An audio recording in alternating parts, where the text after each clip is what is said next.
রহমতুল্লাহ MT টেকের পক্ষ থেকে আপনাদের সবাইকে জানাই আন্তরিক শুভেচ্ছা ও স্বাগতম। আশা করি সবাই অনেক ভালো আছেন। তো একটা ভিডিও আমি মাত্র 9 মিনিটে আপলোড করেছি, দেখতে পাচ্ছেন যে মাত্র 9 মিনিটস এগো আপলোড করেছি এবং ভিডিওটাতে দেখেন 1K ভিউ হয়ে গেছে, তাই না?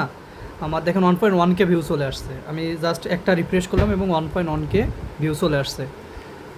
এটা কিভাবে আসছে আর আপনারাও কিভাবে শর্টস ভিডিও আপলোড করলে ভাইরাল হবে তার একটা ভিডিও আমি গতদিন আমার চ্যানেলে আপলোড করেছি। আপনারা সবাই আমার ওই ভিডিওটা দেখবেন যে কীভাবে শর্টস আপলোড করলে শর্টস ভাইরাল হয়, ঠিক আছে?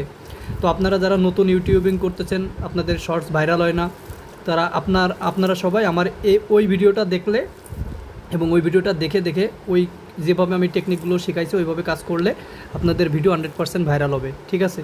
তো ভিডিও ভাইরাল করার জন্য আমার ওই আগের ভিডিওটা দেখতে ভুলবেন না এবং আমার চ্যানেলে নতুন হয়ে থাকলে চ্যানেলটা অবশ্যই সাবস্ক্রাইব করবেন আর ভিডিও ভালো লাগলে সামাজিক কাজে লেগে যাবেন, ঠিক আছে? ধন্যবাদ সবাই, দেখা হবে নতুন কোনো ভিডিওতে। আল্লাহ হাফেজ।